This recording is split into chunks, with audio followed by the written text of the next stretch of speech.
बीते दिनों में दिल्ली में लोगों को जम्मू कश्मीर की कला, संस्कृति और कारीगरी की झलक देखने को मिली। ये मौका था संभाग उत्सव 2024 का, जिसका आयोजन हुआ नई दिल्ली के जम्मू कश्मीर हाउस में। इस आयोजन का उद्घाटन किया जम्मू कश्मीर के उपराज्यपाल मनोज सिन्हा ने। अनुच्छेद 370 के निरस्त होने के बाद राज्य में आने वाले सकारात्मक प्रभावों को यहाँ स्पष्ट रूप से देखा जा सकता था। इस उत्सव में जम्मू कश्मीर का खान पान, वहाँ की कलाकारी, पेंटिंग्स, पेपर मेशी और कपड़ों पर होने वाली कारीगरी, सब कुछ प्रदर्शित किया गया। हमारे साथ फौजिया है, आइए उनसे बात करते हैं। फौजिया, आप कहाँ से आए हो कश्मीर में और अपने साथ क्या क्या लेके आए हो? हम बारामूला में रहते हैं। डिस्ट्रिक्ट हमारा बारामूला है और ब्लॉक हमारा सोपोर है। हमने आरी वर्क लाया है और सोजनी वर्क लाया है। हैंडमेड भी है एंड मशीन मेड भी है। उनका अलग अलग प्राइस होता है और हम मेहंदी भी लगाते हैं यहाँ पे। और यहाँ दिल्ली आके लोगों से मिलके कैसा लग रहा है, कैसा रिस्पांस मिल रहा है लोगों का? हाँ, अच्छा आ रहा है, बहुत अच्छा रिस्पांस आ रहा है। सपोर्ट करते हैं, यहाँ आते हैं, देखते हैं। और कश्मीर में भी अब लगता है कि इन सब चीज़ों को लेकर थोड़ा सा और चेंज आया है, लोग सपोर्ट कर रहे हैं, लोग ख़रीद रहे हैं, थोड़ा सा और इम्प्रूवमेंट हुआ है, महसूस होता है? हाँ, हुआ है, बहुत आते हैं, देखते हैं, पसंद भी आ रहे हैं लोगों को और ले भी रहे हैं। बहुत अच्छा लग रहा है यहाँ आके। इस उत्सव में राष्ट्रीय स्तर के पुरस्कार प्राप्त कलाकार भी शामिल हुए, जो यहाँ आए लोगों को अपने हाथों से कारीगरी करके दिखा रहे थे। साथ ही वो इसके बारे में समझा भी रहे थे। सर, अपनी इस कलाकारी के बारे में हमें बताइए, आप अपने बारे में कुछ बताइए। आप कहाँ से आए हैं कश्मीर में और अपने साथ लोगों को यहाँ दिखाने के लिए क्या लाए हैं? मैं श्रीनगर रहता हूँ, बडगाम डिस्ट्रिक्ट बडगाम हमारा है। हमारा तो एक कस्बा है, वो उसका नाम है बीरू। हमारे गांव का नाम है सुनपा। सुनपा में पहले तो मैं खुद अकेला अवाटी हूँ। मेरा नाम है बशीर अहमद भट्ट। 2005 में खाली अकेला मैं अवाटी हूँ। आज तो वहाँ 20 अवाटी है। उधर तो कंपटीशन में ये काम चलते हैं, सारे गांव करते हैं, पढ़े लिखे बच्चे करते हैं। नया वो उधर तो चल रहा है कारखानदार स्कीम, एक स्टेट का है वो। दूसरा चलता है समर्थक तो गवर्नमेंट टेक्सटाइल ऑफ इंडिया ने वहाँ लॉन्च किया, तो उसमें हम काम करते हैं। सेंटरों में हम जाते हैं, उन बच्चों को सिखाते हैं जो पढ़े लिखे हैं, तो उनको सिखाते हैं। बहुत बच्चों को सिखाया, वो करते भी है। मुझे 2005 में नेशनल अवार्ड मिला, 2018 में सेल्फ ग्रो अवार्ड मिला, वो नेशनल अवार्ड से ऊपर है। और क्या लगता है, और भविष्य में और चीज़ें बेहतर होंगी? फ्यूचर कैसा नज़र आ रहा है?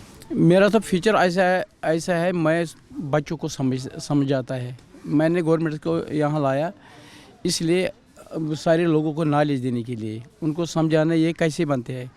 लोग जब मेरे काम को देखते हैं उनको फील होता है ये हाथ से बनते हैं क्या। मैंने बोला उसके थोड़ा मेरा हाथ तो आपको मशीन को लगता है, वो मशीन नहीं है, वो मेरा हाथ है, ये तो हाथ से बनते हैं। इसमें वर्क इतना होता है, किसी को 2 महीने लग जाता है, किसी को 6 महीने लगता है, किसी को 1 साल लगता है, किसी को 2 साल 3 साल भी लगते हैं। जो मेरे पास वो शॉल है, इस पर 3 साल वर्क है। तो आने वाले फिर तो हम खुश हैं। जो हमारे बच्चे हैं उनने भी सीखा, उन्होंने पढ़ा, 10+2 किया। तब मैंने इतने पैसे नहीं है उस वक्त मेरे पास, तो मैंने उसको ये काम सिखाया। उन्होंने सिखाया। 2 बेटियाँ हैं, 1 बेटा है, उसने भी सीखा।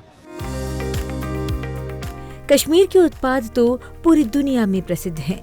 कश्मीर के सेब, वहाँ की केसर, शहद, ड्राई फ्रूट्स, सब कुछ यहाँ उपलब्ध था। जम्मू कश्मीर का किसान कमाई के मामले में देश में 5वें स्थान पर है। ये प्रदेश केसर, अखरोट, बादाम सहित कई उत्पादों में नंबर 1 स्थान पर है।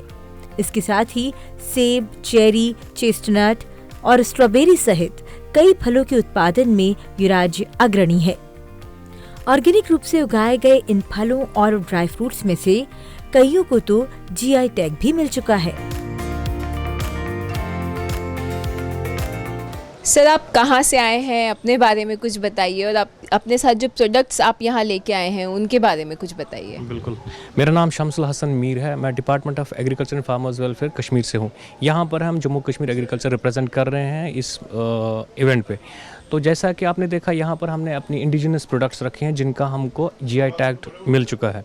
तो आपने देखा होगा जीआई सैफरन है, मुश्कबुज्जी है, सोलाई हनी है, बासमती है हमारी। तो ये डिस्प्ले और सेल के लिए यहाँ पर रखी है, क्योंकि लोगों को इसके बारे में जागरूकता फैलाने के लिए, उसको एक बार सेवन करने के लिए यहाँ पर रखा गया है। जो हमने परसों से एक्सपीरियंस किया, जिन्होंने एक चीज़ ली वो दोबारा आए हैं। We are getting repeating orders for that.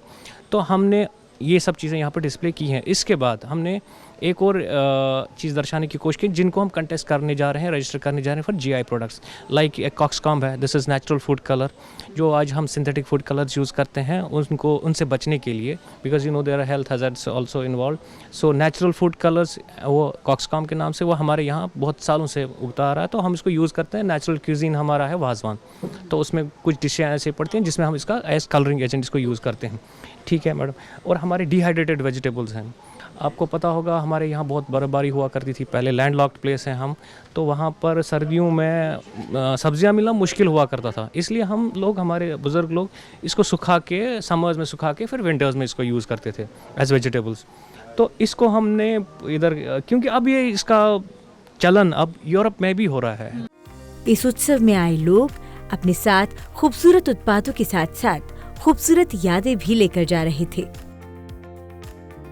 अपना एक्सपीरियंस शेयर करेंगी यहाँ के, कैसा लगा, क्या क्या खरीदा आपने? इट्स वेरी एक्साइटिंग, बहुत मज़ा आया। इतने तरह की चीज़ है यहाँ पे। हमने बहुत चीज़ खरीदा, फिरन खरीदा था, tilla work is really nice. Then I bought a very nice pashmina shawl, pure pashmina, which has a very rough texture and we don't get it generally in the market. And then we got many dry fruits and goji seeds and masalas and teas. Nothing is left which we have not bought for any stall, I think. जब आप जम्मू कश्मीर की बात करें तो सब कुछ संभव है, और वो यहाँ इस उत्सव में आपको दिखाई दे रहा है। वो सारी संभावनाएं जो हम तलाशने में जुटे हैं वो आपको हर स्टॉल में दिख जाएगा। चाहे वो कश्मीरी आर्टिजान्स के वर्क हों, गुरेज से लोग आए हैं, श्रीनगर से आए हैं, जम्मू से आए हैं, जम्मू के और इलाकों से आए हैं, कि चाहे वो व्यंजन की बात हो या जहाँ वहाँ की शिल्पकारों की बात हो या वहाँ के कलाकारी की बात हो, वो सब इतना रिफ्लेक्ट कर रहा है उस उत्सव में। और ये कितनी अच्छी बात है कि आप दिल्ली में बैठकर और जम्मू कश्मीर का आनंद इस तरह से ले रहे हैं। इस मेले के आयोजन के पीछे का उद्देश्य ही था उन लोगों को मेन स्ट्रीम में शामिल करना जो पिछले वर्षों में पीछे रह गए थे। साथ ही इसके माध्यम से ये सुनिश्चित करने की कोशिश की गई कि प्रत्येक व्यक्ति की इसमें सकारात्मक भूमिका हो और वो विकसित भारत के विकास में योगदान दे सके। फेयर के बारे में बताइए, किस सोच के साथ आप लोगों ने इसे ऑर्गेनाइज किया, और जो सोच थी क्या वो सफल हुई? सोच में संभाव का एक प्रयत्न था कि संभाव दिखाएं, जिसमें कि एक यूनिटी है, यूनिटी ऑफ पर्पस है, और एक समागम है, सामंजस्य है। और वही कोशिश थी कि इसमें पेंटिंग भी है, इसमें म्यूज़िक भी है, इसमें heritage and culture Jammu and Kashmir के, उसको एक स्थान पे, एक मिनी जम्मू एंड कश्मीर के रूप में दिखाने का प्रयास किया गया। केंद्र शासित प्रदेश जम्मू कश्मीर शांति, समृद्धि और विकास के नए युग की ओर बढ़ रहा है। प्रगति का एक उल्लेखनीय उदाहरण पर्यटकों की संख्या में रिकॉर्ड तोड़ वृद्धि है, जो दैनिक आधार पर बढ़ती जा रही है। ऐसे में दिल्ली में आयोजित इस संभाव उत्सव ने इसे और बढ़ाने का काम किया है। साथ ही इसके माध्यम से जम्मू कश्मीर के उत्पाद, वहाँ की कला और वहाँ के कारीगरों की पहुँच भी दिल्ली तक हुई है और शुरुआत हुई है लोगों के बीच एक संवाद स्थापित होने की। दीप्ति दुबे की रिपोर्ट, सनसद टीवी।